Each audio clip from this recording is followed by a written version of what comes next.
Hello friends, welcome to study Pathshala. ये शुरू करते हैं आज का सेशन और देखते हैं कि आज के हमारे क्या न्यूज़ हाइलाइट्स होंगे। हम सीधा जो है फ्रंट पेज से शुरू करेंगे और एक बार देखेंगे कि जैसा आप जानते हैं कि डोनाल्ड ट्रंप ने टैरिफ वॉर एक बार फिर इंडिया के अगेंस्ट स्टार्ट किया है। तो इसके अंदर अब इंडिया क्या कर रहा है, क्या इंडियन गवर्नमेंट की स्टेटमेंट है, वो सारी बातें जानेंगे यहाँ पे। एंड देन एक नया स्पोर्ट्स बिल आने वाला है, खासकर स्पोर्ट्स बॉडी को रेगुलेट करने के लिए। तो हमने पास्ट में देखा है बहुत से एथलीट्स जो थे उन्होंने प्रोटेस्ट किया था, कई जगहों पे गड़बड़ चल रही है, तो यहाँ पे इन फोकस इस पर्टिकुलर पॉइंट्स को एड्रेस किया जाएगा। And then largest Asian tortoise के बारे में जानेंगे बिकॉज ये स्पीशीज इन न्यूज है। तो नागालैंड के अंदर इसे री इंट्रोड्यूस किया गया, इसके बारे में जानना जरूरी हो जाता है।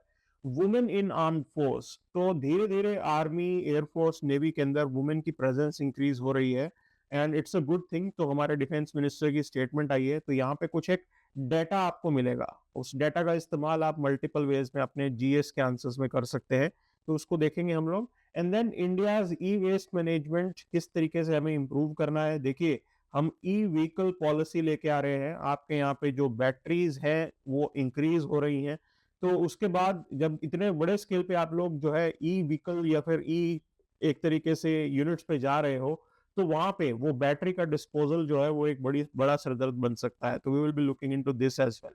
देन शेख हसीना के जाने के बाद बांग्लादेश अब कैसे जो है काम करेगा और इंडिया की क्या इक्वेशन हो सकती है।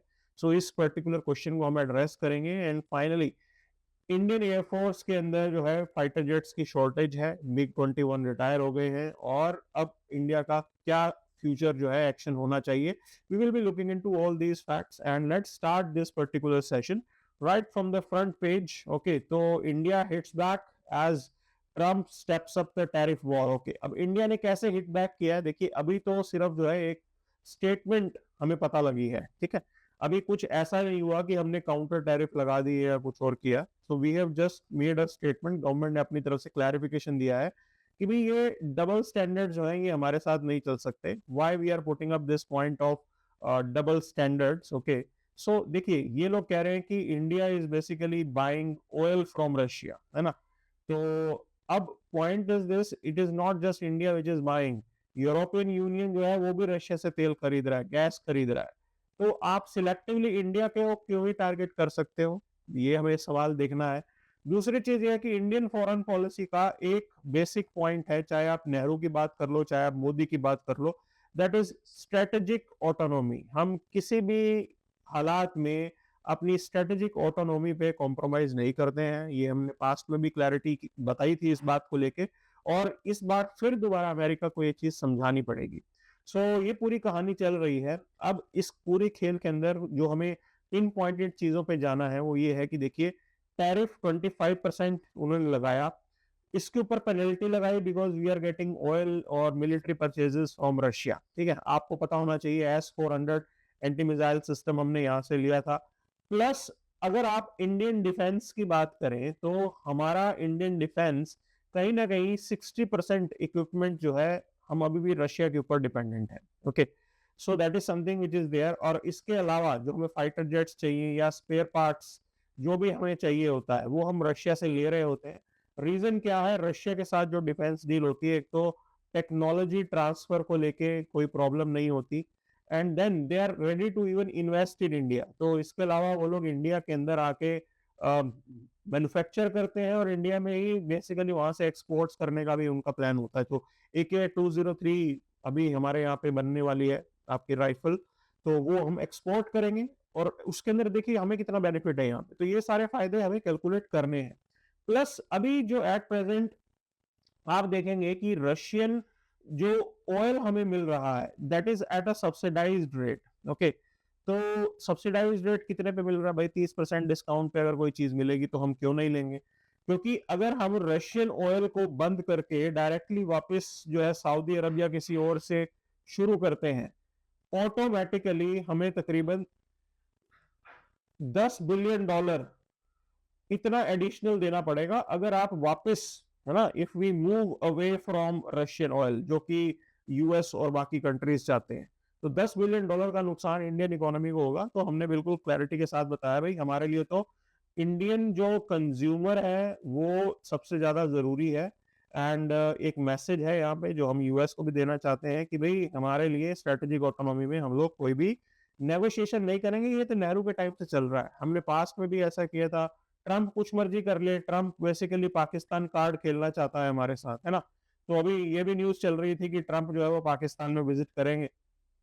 लेट हिम विजिट, कुछ फर्क नहीं पड़ता उसके अंदर। ओके, सो ये सारी चीजें जो है ये आज की डेट में हो रही हैं। अब पॉइंट इसके अंदर और हमें समझना होगा कि देखो, ऑयल इंपोर्ट फ्रॉम रशिया अगर हमारा है तो उसके अंदर एक गेम तो अफोर्डेबिलिटी का आता है, दूसरा प्रिडिक्टेबल एनर्जी कॉस्ट रहती है इंडिया के लिए, बिकॉज वो फिक्स्ड एक अमाउंट में दे रहे हैं हमें। एंड अभी at present what is the scenario कि European Union's bilateral trade with Russia, देखो ये बात समझनी जरूरी है। So it exceeded 67 billion euro, मतलब उनका तो बायलेटरल ट्रेड हो रहा है और ये 2023 में ये 17.2 बिलियन यूरो था, लेकिन हमें रोका जा रहा है ना। And then US is also importing from Russia uranium, palladium, fertilizer, chemicals, ये सभी यूनाइटेड स्टेट्स रशिया से इंपोर्ट कर रहा है। They are just putting a pressure on oil import that India is having with Russia, जबकि वो खुद इन पर्टिकुलर सेक्टर्स में रशिया के साथ ट्रेड कर रहे हैं और इससे जो है रशियन इकोनॉमी को फायदा हो ही रहा है। तो ये सारे के सारे एक तरीके से डबल स्टैंडर्ड है, डबल फेस बात कर रहे हैं। So we have to expose this particular point that US खुद जो है रशिया के साथ ट्रेड करेगा, यूरोप रशिया के साथ ट्रेड करेगा और किसी और कंट्री को वो नहीं करने देगा। तो ये तो मतलब बिल्कुल समझने वाली बात, ये हमें समझ में नहीं आ रही है यहाँ पे। Okay, so right now what is the scene here? तो basically India's energy import from Russia were diverted from Europe during the Ukraine crisis. US initially encouraged Indian energy engagement with Russia, but now it is criticizing it. Okay, अच्छा, अब इसके अंदर एक और point समझना होगा कि देखो, मतलब वो एक समय तो थे कि भी वो कह रहे थे कि ठीक है इंडिया रशिया से ले रहा है तो कोई प्रॉब्लम नहीं है, बाइडेन के टाइम पे, but right now he is you can making a statement. तो आप एक बार खुद समझ लीजिए कि कितना लाइक इन अनस्टेबल है यहाँ पे अमेरिकन स्टैंड, है ना। यूएस कितना अनस्टेबल है अपने स्टैंड को लेके। एंड नॉट जस्ट दैट, आप ये बोल सकते हो कि it is not predictable at all. Okay, कि क्या होने वाला है यूएस के अंदर। तो जो चीज प्रिडिक्टेबल नहीं है, जो चीज अनसर्टेन है, आप उस केस को थोड़ा और अलग तरीके से डील करोगे। तो ऐसा नहीं होगा कि भाई अब हम यूएस के प्रेशर में आने वाले हैं, बिल्कुल भी ऐसा नहीं होने वाला है। क्लियर?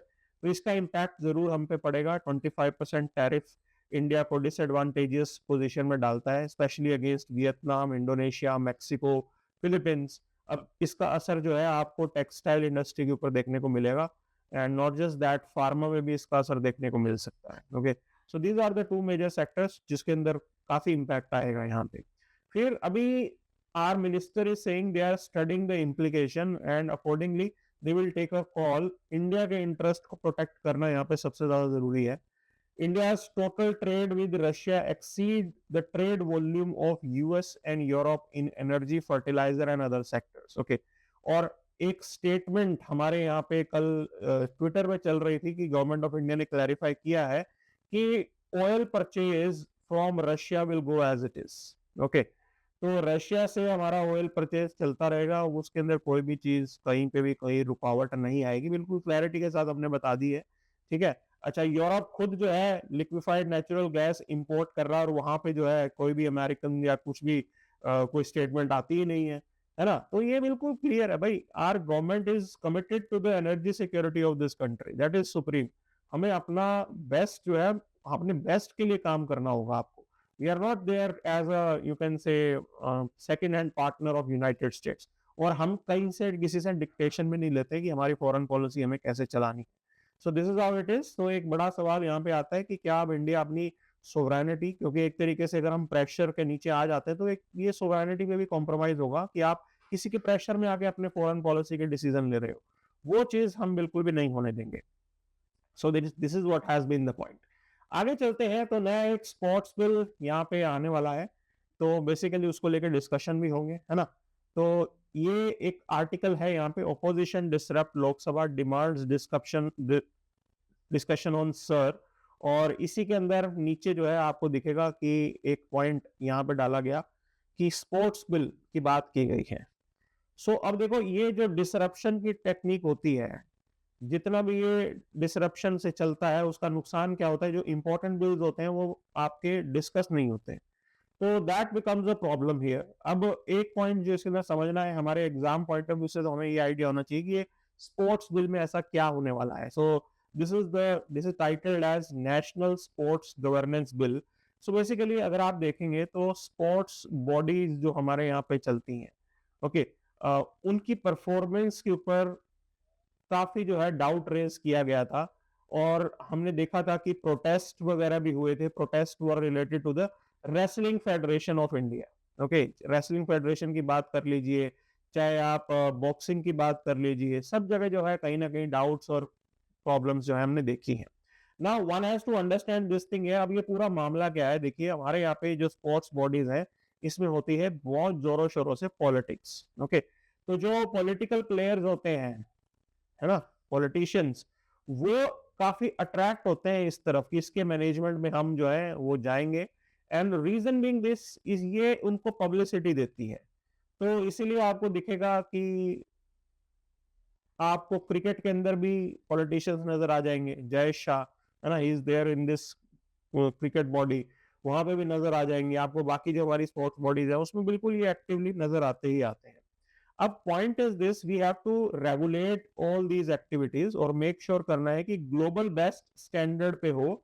और कहीं ना कहीं प्रो एथलीट आपको जो है ये पूरी बॉडीज को बनाना पड़ेगा। Because right now what is the problem here, हमारे यहाँ पे ये प्रो मैनेजमेंट हो रही है, प्रो एथलीट जो है वो एंगल मिस आउट हो जाता है। और आप एक बात समझिए कि भाई आपको टैलेंट लेके आना है ना, तो उसके लिए जो इकोसिस्टम बनेगा वो बहुत जरूरी है। तो किस तरीके से ये इकोसिस्टम बनाया जाए उस पर्टिकुलर पॉइंट को लेके ये बड़ा रिफॉर्म है। And it's a great thing कि हम ये बॉडी एक ये बिल लेके आ रहे हैं। अब इस पूरे खेल में मेजर कंपोनेंट्स मैं आपको बता देता हूं कि there will be a national sports board जिसे बनाया जाएगा। ये एक स्टैट्यूटरी बॉडी होगी और जिसके पास सिविल कोर्ट, मतलब काफी पावरफुल आप इस यूनिट को बना रहे हो, जो हमारी जितनी भी नेशनल स्पोर्ट्स फेडरेशंस हैं उन सबको रेगुलेट करने का काम करेगा।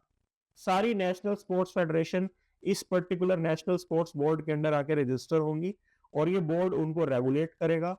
ठीक है, और not just that, sports federation के अंदर जो इलेक्शंस होते हैं, इलेक्शन सिलेक्शन ऑफ एथलीट्स, बाकी जो गवर्नेंस के मुद्दे हैं, उन सभी प्रॉब्लम्स को ये नेशनल स्पोर्ट्स बोर्ड जो है ये एड्रेस करेगा।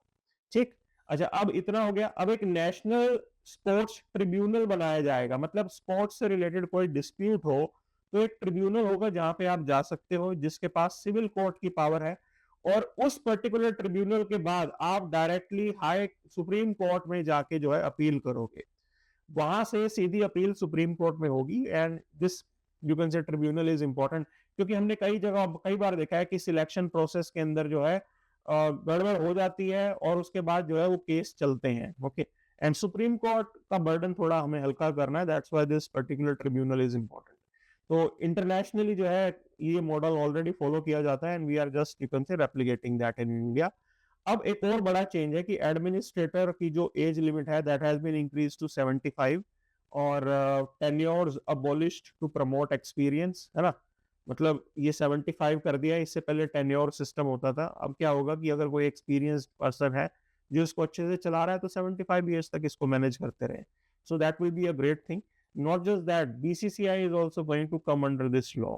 Okay, और अब सवाल ये बनेगा कि क्या बीसीसीआई की ऑटोनॉमी मेंटेन रहेगी, क्योंकि बीसीसीआई के ऊपर भी एक तरीके से ओवरहेड आ जाएगा। बीसीसीआई आप देखेंगे कि इंडिया के अंदर सबसे पावरफुल स्पोर्ट्स बॉडी है, सबसे रिच स्पोर्ट्स बॉडी है, बहुत पैसा है इनके यहाँ पे। और अभी तक जो है ये अपनी ऑटोनोमस वे में एक्ट करते रहे हैं। बट इस पर्टिकुलर डेवलपमेंट के साथ जब नेशनल स्पोर्ट्स बोर्ड इनके ऊपर आ जाएगा तो क्या ये ऑटोनोमसली काम कर पाएंगे? तो ये सारे सवाल हैं, ये सारी चीजें हैं जो इस पर्टिकुलर स्पोर्ट्स बिल से हम लोग लेके आ रहे हैं। But it's a positive move, है ना। क्रिकेट का तो छोड़ दीजिए, बाकी जो एरियाज है वहां पे तो रिफॉर्म की जरूरत है हमें। We have to build that ecosystem, ताकि टैलेंट जो है चाइना की तरह, जैसे चाइना में बहुत छोटी एज में जो है they identify the talent and then they work on the talent, तो वैसा ही कुछ हमें करना है यहाँ पे। अब बात करते हैं वुमेन इन आर्म्ड फोर्सेस को लेके। Okay, so there is this statistics, air force के अंदर वुमेन का नंबर है 1614। आर्मी में it is 1735 and primarily medical corps में ज्यादा जो है वुमेन होती है इन केस ऑफ आर्मी। तो पॉइंट इज दिस, अभी तो एट प्रेजेंट कॉम्बैट के लिए भी it is open for women, okay, combat के लिए भी ओपन है और कमांड के लिए भी द थिंग इज ओपन। तो ये अच्छी डेवलपमेंट है, but look at the number, now number is very less. और मैं आप एक चीज को और बता दूं कि भी जैसे जैसे ये ड्रोन वॉरफेयर जैसी चीज आ रही है, ओके, या और आप देखेंगे कि टेक्नोलॉजी जो है इंपॉर्टेंट रोल प्ले कर रही है इस वॉरफेयर के अंदर, तो जिसके अंदर आप देख सकते हैं कि मेंटल एजिलिटी के फैक्टर्स के ऊपर ज्यादा जो हमें फोकस करना होता है, okay, because drone warfare you have to navigate the drone, you have to you can say operate the drone. वो जो ड्रोन वॉरियर्स हैं वहां पे वुमेन का नंबर अच्छा खासा है and it can further increase, है ना। तो ड्रोन भी एक कॉम्बैट रोल है, रोबोटिक्स वगैरह आप इसको मैनेज कर रहे हैं। नेवी के अंदर 6% women they are there, but this number is very less, okay. और अब ये इंक्रीज होगा, लेकिन वो धीरे धीरे इंक्रीज होगा। बहुत जगहों पे परमानेंट कमीशन आ चुका है and gradually it is going to increase, है ना। अभी क्या है कि हिस्टोरिकल पॉइंट्स अगर आप देखेंगे तो आर्मी के अंदर मतलब अब से 20 साल पहले there were only 767 women, now it is 1735, तो नंबर तो डबल हुआ है, but the rate is very less, okay. इस पर्टिकुलर रिफॉर्म का जो पेस है वो बहुत ही स्लो है। नॉट जस्ट दैट, ये रिफॉर्म बेसिकली कोर्ट लेके आया है, ये भी पॉइंट आपको समझना होगा।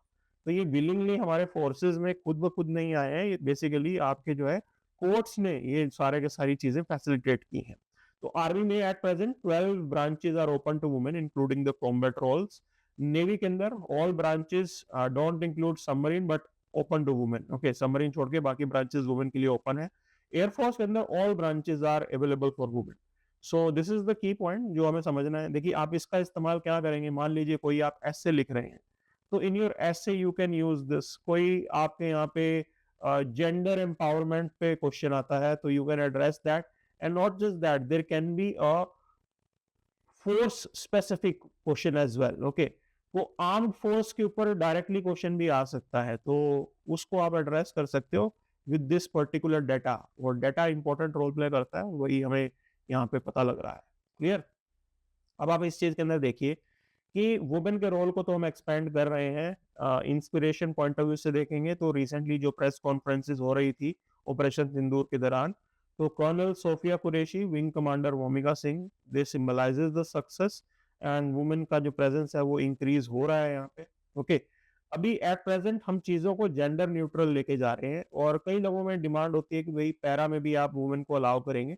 सी, पैरा के अंदर बेसिकली ये इंटेंसिव कॉम्बैट रोल होता है, मनाही किसी चीज के लिए नहीं है, उसका जो प्रोविजन पीरियड है, बेसिकली जो फिजिकल स्टैंडर्ड्स हमें चाहिए, है ना, फिजिकल स्टैंडर्ड्स जो एक फौजी को चाहिए होते हैं, फिजिकल स्टैंडर्ड्स पे कोई कॉम्प्रोमाइज नहीं होना चाहिए, बिकॉज वो आपको फील्ड में रिक्वायर्ड है, that is something which is required in the field, और उस चीज पे हम बिल्कुल नीचे नहीं आ सकते। तो बिना आप फिजिकल स्टैंडर्ड को कॉम्प्रोमाइज किए अगर कोई वुमेन वो स्टैंडर्ड्स मेंटेन करती है तो गो अहेड, कोई प्रॉब्लम नहीं है, कॉम्बैट रोल में भी आप वुमेन को लेके जा सकते हैं। Moving to next, that is your largest Asian tortoise को रीइंट्रोड्यूस किया गया है in Nagaland, okay. So this is the critically endangered Asian giant tortoise, largest mainland Asia का है ये टॉर्टोइज है। बेसिकली फ्रेश वाटर के अंदर आपका ये टॉर्टोइज वो रहता है और नागालैंड के अंदर जेलियांग कम्युनिटी रिजर्व में इसे रीइंट्रोड्यूस किया गया है, ठीक है। पहले इस एरिया से ये वाइप आउट हो गए थे, डिकेड अगो ये खत्म हो गया था पूरा इसमें नागालैंड से, बट इसको अब रीइंट्रोड्यूस किया गया and there are only you can say 10 individuals that are being imposed, you can say brought in here. तो ये सारी चीजें हैं। अब इस पर्टिकुलर एक्टिविटी को मैनेज कौन कर रहा है, there is this Nagaland forest department is there and then India turtle conservation program. So under this arrangement ये टोर्टोइज को जेलियांग कम्युनिटी रिजर्व में लाया गया है, ठीक है। अब इसके अंदर थोड़े और फैक्ट्स हम जान लेते हैं, स्पीशीज इन न्यूज है, तो ये समवेयर अराउंड 6 फीट तक जा सकता है, ठीक, एंड वेट 100 केजीज तक हो जाता है, और रिवर्स, एस्चुरीज, वेटलैंड्स के अंदर जो है ये पाया जाता है। इंडिया के अलावा बांग्लादेश, कंबोडिया, फिलीपींस, वहां पे भी जो है ये टर्टल मिलता है and this is the Cantor's giant soft shell turtle, okay. Leathery shell होता है और यहाँ पे snorkel like snout for breathing submerged in water, तो वो भी अरेंजमेंट है यहाँ पे। क्रिटिकली एंडेंजर्ड है इसका IUCN status, okay. And globally जो है fewer than 50 adults they are there, और इंडिया में भी इसे रीइंट्रोड्यूस किया गया है। अब देखो इसको मेजर थ्रेट कैसे होता है। First is your habitat destruction, dams हम कंस्ट्रक्ट कर रहे हैं, सैंड माइनिंग कर रहे हैं, हंटिंग भी होती है for meet and traditional medicine, okay. और ये भी होता है कि फिशिंग नेट्स के साथ ये फंस जाते हैं, तो बहुत मतलब इस केस के अंदर इनको काफी नुकसान होता है। बट नेवरदलेस अभी जो है हम ट्राई कर रहे हैं इनको रिवाइव करने के लिए। और अगर आप इनको देखेंगे कंबोडियन फोल्कलोर में इन्हें लिविंग फॉसिल्स का नाम दिया गया है, ठीक। So this is the information about, you can say, this Asia's giant turtle that we have here. अब बात करते हैं बांग्लादेश की, और ये एडिटोरियल है बेसिकली कि भाई क्या चल रहा है बांग्लादेश के अंदर। मोहम्मद यूनिस यहाँ पे आए एज एन एडवाइजर, और आइडिया यही था कि भी डेमोक्रेटिक, इंक्लूसिव और प्रोग्रेसिव बांग्लादेश वो बनाएंगे, लेकिन ऐसा हुआ नहीं। हमें देखा कि कैसे जो है अटैक हुए वहां पे माइनॉरिटी के ऊपर, है ना। तो ये भी एक प्रॉब्लम हमें दिखी, और रेडिकलाइज्ड सोसाइटी वहां पे ज्यादा है। रेडिकलाइजेशन वो बल्क स्केल पे हो रहा है, और आप देखेंगे कि जमाते इस्लामी ये सभी प्रॉब्लम्स को वहां पे लेके आ रही है। और एट प्रेजेंट अगर हम देखेंगे शेख हसीना के बाद जमाते इस्लामी वहां पे राइज भी कर रही है, और इस जमाते इस्लामी को बैक कौन कर रहा है? पाकिस्तान, US और चाइना। तो ये खेल पूरा वहां पे खेला जा रहा है। अब बेसिकली पॉइंट तो ये था कि भाई US compete कर रहे हैं, US बेसिकली मोहम्मद यूनिस को यहाँ पे बैक कर रहे हैं, ठीक है। मोहम्मद यूनिस का आइडिया ये है, he wants to make sure that उनकी जो नई पार्टी है, he had a new party with the name of citizens nationalist party, something like that. वो पार्टी वो कहते हैं कि आगे रूल में आए। वो बेसिकली अवामी लीग को रिप्लेस करना चाहते हैं। अवामी लीग को तो इलेक्शन लड़ना भी अलाउड नहीं है अभी, ये सिचुएशन बनी हुई है, ठीक है। तो जमात इस्लामी मोहम्मद यूनिस को कंट्रोल कर रही है पीछे से, और आप देखेंगे कि बहुत से एक्सट्रीमिस्ट ग्रुप के मेंबर जैसे हिजबुल उत तहरीर, हिफाजत इस्लाम, इस्लामी आंदोलन बांग्लादेश, वो बेसिकली एडवाइजर है मोहम्मद यूनिस के। तो आप सोचिए वो किस तरीके से डिसाइड कर रहे होंगे, डिसीजन ले रहे होंगे। अभी at present what is the situation? तो the government violates principles of neutrality, non party status, okay, वो चीज बिल्कुल ही यहाँ पे वायलेट हो गया। खुल के जो है ये सपोर्ट कर रहे हैं, और शरिया लॉ के अकॉर्डिंग कैलिफेट वो बांग्लादेश में लेके आना चाहते हैं। एंड मतलब सिविल वॉर टाइप सिचुएशन भी हो सकती है वहां पे। हिंदूज को वहां पे टारगेट किया जा सकता है, because 9 to 10% of Bangladesh population is Hindu, बड़ा नंबर है वहां पे। और उनको जो है यहाँ पे खदेड़ा जा सकता है। ऐसा भी हो सकता है कि बॉर्डर एरियाज में ये हिंदूज रहने में मजबूर हो जाए, है ना, उनको छोड़ना पड़े अपना पूरा एरिया। तो ये बड़ी सरदर्दी हो सकती है हमारे लिए, ओके। अभी at present what is the situation? Elections को डिले किया गया, एंड मैनिपुलेशन का भी पूरा पूरा डर है जो वहां पे हमें देखने को मिल सकता है। तो ये फेयर इलेक्शन तो नहीं होने वाले, क्लियर, इस बात को लेकर समझ जाइए आप। वायलेंस की अगर आप बात करें, माइनॉरिटीज को टारगेट किया जा रहा है, मतलब ये इंडिया के लिए भी एक जो है चैलेंज है कहीं ना कहीं। रेडिकलाइज बांग्लादेश की सोसाइटी इंडिया के लिए बिल्कुल भी फेवरेबल नहीं होगी। हमारे ईस्ट में भी अगर टेररिस्ट एक्टिविटी इंक्रीज हो जाती है, तो that is going to be a very tough situation for us. और इस पर्टिकुलर डेवलपमेंट के लिए तो हमें तैयार रहना होगा, ये बड़ा चैलेंज आने वाला है आने वाले टाइम के अंदर, ठीक है। तो we have to be ready for that. But Bangladesh की खासियत है कि वहां पे बहुत जल्दी से सिचुएशन भी चेंज हो जाती है। तो यू मे से कि भी 5 to 6 years के अंदर अवामी लीग जो है क्या पता बाउंस बैक कर दे, दैट इज ऑल्सो पॉसिबल, है ना। वो भी चीज वहां पे हमने पास्ट में भी देखी है। So this is the point. अभी एट प्रेजेंट क्या है, इंस्टीट्यूशंस जो है वहां पे कोलैप्स कर गए। जुडिशरी, सेंट्रल बैंक, मीडिया, सब वहां पे कुछ विजिबल नहीं है। आप देखेंगे कि वो प्रो गवर्नमेंट चल रहे हैं, और गवर्नमेंट जो है वो प्रो रेडिकल्स चल रही है। तो this is something which is alarming for us. Economy की बात करें तो Bangladesh economy is in crisis. Factory shutdown हो रहा है वहां पे, अनएम्प्लॉयमेंट है, इन्फ्लेशन देखने को मिल रहा है ना। एंड बेसिकली मोहम्मद यूनिस अब इस डिस्ट्रेस को डील करने के चक्कर में देखिए डाइवर्ट भी किया जाता है कभी कभी। जो पूरा आंदोलन चल रहा है, मान लीजिए वो सरकार से जॉब्स मांग रहे हैं, तो उसको रेडिकल फोर्सेस के थ्रू या लोगों का ध्यान भटका के एंटी इंडिया भी काम किया जा सकता है। तो one has to understand this thing as well. ये भी एक इंपॉर्टेंट डेवलपमेंट है कि वो मतलब अपने यहाँ पे लोकल पॉपुलेशन को तो चुप करा नहीं पाएंगे, तो वो कहेंगे कि ठीक है इंडिया को खतरा बताओ और पूरा नैरेटिव चेंज कर दो।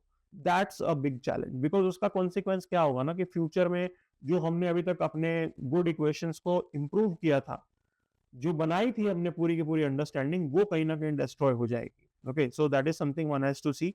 एंड देन पाकिस्तान के साथ भी उनकी प्रॉक्सिमिटी जो है वो बड़ी है, तो one has to be very, you can say, watchful of these developments as well. तो ये पूरी कहानी बांग्लादेश की चल रही है। अब बात करते हैं इंडिया की ई वेस्ट मैनेजमेंट के बारे में। तो हमारा टारगेट है कि हम ईवी को यहाँ पे प्रमोट करेंगे और 139 गीगावाट्स तक जो है हम कैपेसिटी डेवलप करेंगे, और जिसके अंदर लिथियम बैटरीज का इस्तेमाल हो रहा है ना। तो भाई अभी तो 4 गीगावाट है, 2023 में ये था डाटा, 2035 तक 139, तो बहुत मैनीफोल्ड इंक्रीज आने वाला है यहाँ पे। मतलब बहुत बड़े स्केल पे आप इन बैटरीज का इस्तेमाल कर रहे हो। लेकिन पॉइंट इसके अंदर ये है कि भाई ये तो पॉल्यूशन भी तो करती है, मतलब इसका जो डिस्पोजल है वो भी तो आपको मैनेज करना पड़ेगा। और मैं आपको एक और बता रहा हूँ, अगर आप ई वेस्ट की बात करेंगे तो मतलब India is the dumping ground है। ओके, पूरे वर्ल्ड से कबाड़ जो है वो इंडिया में आता है। हम लोग इंपोर्ट करते हैं, कुछ चीजें रिसाइकल हो जाती हैं, कुछ चीजें नहीं होती, लेकिन इंडिया के अंदर डंपिंग होती है, और ये ई वेस्ट एक बहुत बड़ा हेडेक है हमारे लिए। ठीक है, दैट इज द पॉइंट। अभी at present what is the case? So rapid growth presents the environmental risk, particularly from improper disposal। Okay, ये चलता है यहाँ पे। लिथियम बैटरी का जो वेस्ट है वो 7 लाख टन, मतलब हो गया है। अभी तक 1.6 मिलियन टन हमारा ई वेस्ट था, उसके अंदर 7 लाख टन जो है वो लिथियम बैटरीज का ही है, मतलब, और ये इंक्रीज भी होने वाला है। एट प्रेजेंट इसका डिस्पोजल बिल्कुल इम्प्रॉपर तरीके से होता है, जिससे सोयल एंड वाटर कंटेमिनेशन होता है। बेसिकली जो ये केमिकल है वो केमिकल सीप करके नीचे चला जाता है हमारे ग्राउंड वाटर तक, और वहां से कंटेमिनेशन हो रहा है यहाँ पे। सो valuable minerals like lithium, cobalt, निकल, दे आर लॉस्ट, और मतलब हम लोग इंपोर्ट डिपेंडेंट ही रहेंगे। तो एक तरीके से आपको ना एक सर्कुलर इकोनॉमी यहाँ पे लेके आनी पड़ेगी, और उस सर्कुलर इकोनॉमी के अंदर हमारा फोकस रिसाइकिल पे होना चाहिए। ओके, सो ये जब आप अचीव कर लेंगे, डेफिनेटली इंडिया का इंपोर्ट बजट भी थोड़ा कम हो जाएगा। So estimated cost of India of inadequate recycling exceeds 1 billion by 2030। तो एडिशनल जबरदस्ती का हमें 1 बिलियन का नुकसान होने वाला है। तो अगर हम ये सर्कुलर इकोनॉमी बना देते हैं जिसके अंदर रिसाइकलिंग का आप पूरा सिस्टम लेके आते हो, तो ये $1 बिलियन तो हम कम से कम बचा सकते हैं। अब इसी के अंदर एक प्रोविजन है, तो जो बैटरी वेस्ट मैनेजमेंट रूल्स, वो एक प्रोविजन लेके आते हैं, that is extended producer responsibility. ठीक है, so producers they must fund battery collection and recycling, that is the point। अभी फॉरेन के अंदर कई जगहों पे उन्होंने सिस्टम बनाया है जिसके अंदर ऑलरेडी वो पैसा दे देते हैं उन लोगों को जो बैटरीज जो है वो वापस लेके आ रहे हैं। ईपीआर सर्टिफिकेट्स मिलता है।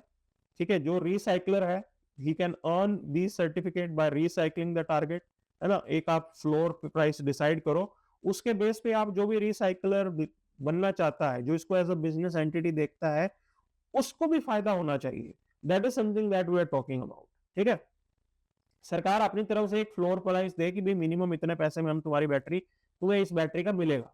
वो चीज अगर आप ले आते हो तो इसके एक एज अ बिजनेस अपॉर्चुनिटी भी देखा जाएगा, और वाकई जो है इस प्रॉब्लम को एड्रेस किया जाएगा।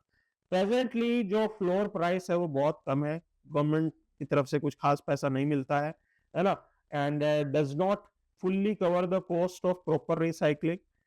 प्रॉब्लम ये आती है उस वजह से जो हजार्डस डंपिंग और फ्रॉड होता है वो भी होता रहता है यहाँ पे। तो इंडिया के अंदर ये सर्कुलर इकोनॉमी आपको लेके आनी पड़ेगी, जिससे आप इसे एक प्रॉफिटेबल एक्टिविटी बना सके। मतलब जो लोग इस बैटरी को रिसाइकल कर रहे हैं वो इससे प्रॉफिट कमाएंगे, एंड आपका प्रॉब्लम सॉल्व हो जाएगी, उनका बिजनेस बनेगा, एम्प्लॉयमेंट जनरेट होगी, है ना। तो ये सारी चीजें हम यहाँ पे लेके आना चाहते हैं, that is going to be a great thing for us. UK से हम ये लेसन समझ सकते हैं। तो UK producers pay around 600 rupees per KG for EV battery recycling. Okay, तो ये इस लेवल की चीज कर सकते हैं। अच्छा, India's propose rate is less than quarter of this, indicating room from adjustment. मतलब हमारे यहाँ तो इससे मतलब 150 रुपए पर किलो ही मिलता है, तो बहुत ही कम है। तो इसको ध्यान में रख के जो है हम चीजों को कर सकते हैं। आप इस पूरे पूरे सिस्टम को फॉर्मलाइज कीजिए, सर्टिफिकेट्स इशू कीजिए, ट्रैकिंग सिस्टम आप लेके आओ, है ना। बैटरीज के साथ क्या है, ट्रैकिंग सिस्टम ही तो लग सकता है कि पता लगता रहे कि वो बैटरी गई कहाँ, डिस्पोज हुई नहीं हुई, रिसाइकिल हुई नहीं हुई, वो सारा आइडिया हम यहाँ पे लेके आ सकते हैं। सो ये सारे प्रिंसिपल्स आप यहाँ पे लागू कर सकते हैं। That is going to be a great thing for us, अगर हम ट्रू सेंस में ये इकोसिस्टम बना पाते हैं। ये हमारे लिए भी जरूरी है भाई। सोच के देखो, 146 crore people, this number is further going to increase. Okay, मतलब आपका कंजम्पशन तो इंक्रीज ही होने वाला है ना, नंबर ऑफ बैटरीज तो आपको ज्यादा चाहिए ही चाहिए होंगी। तो ये बड़ा चैलेंज है जिसे हमें डील करना होगा। अब बात करते हैं इंडियन एयरफोर्स में फाइटर जेट्स की शॉर्टेज के बारे में। सो मिग 21 रिटायर हो गई, है ना, 6 डिकेड्स के बाद। और ये रिटायरमेंट एक तरीके से अब हमारा जो स्क्वाड्रन स्ट्रेंथ है वो 29 रह गई है। एंड आने वाले टाइम में क्या होगा, बाय 2029 जैगुआर जो है वो भी रिटायर हो जाएंगे, क्योंकि उनका भी रिटायरमेंट आ रहा है। अब देखो, ये जितने भी हम लोग जेट्स उड़ा रहे हैं, ये सभी के सभी बहुत टाइम पहले जो है ये रिटायर हो जाने चाहिए थे, लेकिन हम उसके अंदर मेक शिफ्ट ऑल्ट्रेशन कर करके उनकी लाइफ जो है बढ़ा देते हैं और अपने यूज के अकॉर्डिंग उन्हें चलाते रहते हैं। ठीक है, तो अभी प्रेजेंट क्या खेल चल रहा है, सुखोई पे के ऊपर हमारा फोकस है। और दूसरी बात जो डिबेट चल रही है कि भाई अब हमें एडवांस्ड मीडियम कॉम्बैट एयरक्राफ्ट बनाना है और ये इंडिजिनस होना चाहिए। तो कई लोग ये कह रहे थे ना कि हमें 5th जनरेशन फाइटर जेट लेना चाहिए, या यूएस से ले लो या ये रशिया से ले लो, है ना। तो F-35 की बात चल रही थी या Su-57 की बात चल रही थी, ये सब बातें चल रही थी। बट हम फोकस ये है कि इनको छोड़ के आप खुद इंडिजिनस बनाओ, अपनी रिक्वायरमेंट के अकॉर्डिंग अपनी टेक्नोलॉजी डेवलप करो। और हमने ये ऑलरेडी बोल भी दिया और उम्मीद भी है by 2035 we will have the induction. तो अब वो होगा और उस पर आपको फोकस करना है पूरे जोश से। That is the most important point. अभी क्या है कि अगर आप एवोल्यूशन देखेंगे प्रेजेंट फ्लीट में, सुखोई है, मिग 29 है, तेजस धीरे धीरे इंडक्ट हो रहा है, रफेल वी गॉट इट, ठीक है।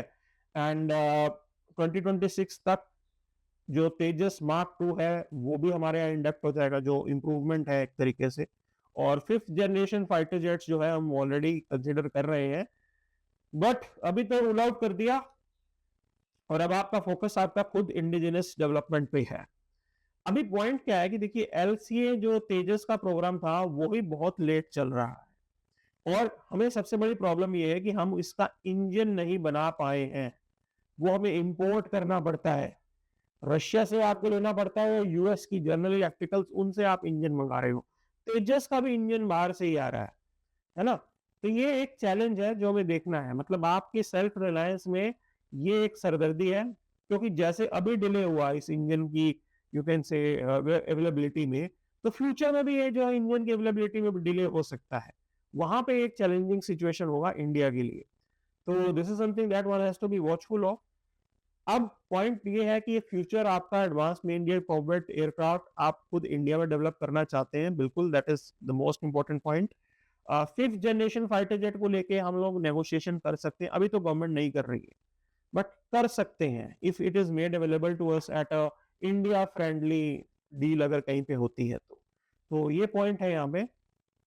अभी क्या है कि कोस्ट, जब भी हम कोई भी इंडक्ट करने का पॉइंट करते हैं उसमें मैसिव डिले हो जाता है, बहुत लंबे लंबे टाइमलाइंस होते हैं, आप बहुत डिले कर देते हो चीजों को और फिर चीजें हमारे हाथ से बाहर चली जाती हैं। रफेल के केस में भी ऐसा हुआ और फ्यूचर में भी अगर हम टाइम पे इन फाइटर जेट्स को, जो हमारी रिक्वायरमेंट है उसको हम नहीं इंडक्ट करते तो हमें नुकसान होगा। क्योंकि आप देखिए, आपको सबसे बड़ा खतरा क्या है, टू फ्रंट वॉर का, है ना। That's the biggest challenge that one has to deal with. तो बड़ी सरदर्दी है जो हमें यहाँ पे डील करनी होगी and this is the high time. बिल्कुल हमें वॉचफुल रहना है भाई। आपको टू फ्रंट वॉर डील करनी है, चीजें इतनी आसान नहीं है।